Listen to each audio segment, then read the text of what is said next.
Uy! Brad! Kuya! Kuya! Uy!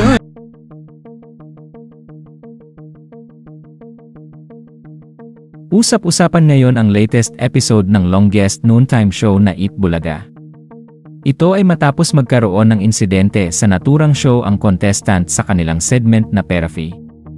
Tila kasi nawala sa sarili ang lalaking contestant sa kalagitnaan ng kanyang paglalaro sa naturang segment.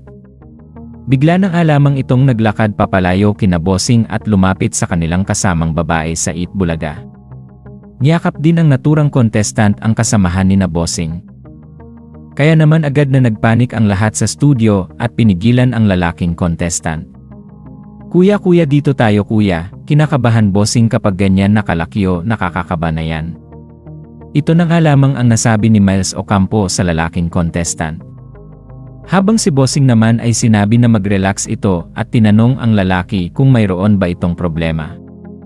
Dahil naman sa hindi maipaliwanag na ginawa ng lalaking contestant, ay pinakausap muna ito ni Bossing sa kanilang mga staff at humanap ng magiging kapalit nito sa kanilang segment. Samantala bago pa lamang magsimula ang segment ay mapapansin na sobrang kinakabahan ang lalaking contestant.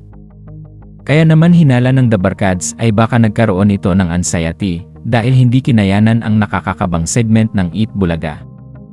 Gayunpaman kinabiliban ng The Barkads ang naging aksyon ni na Vic Soto at ng Eat Bulaga staff.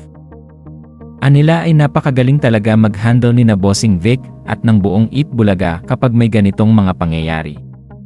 Sa kabilang banda wala pang opisyal na pahayag ang pamunuan ng Eat Bulaga hinggil sa nangyaring insidente.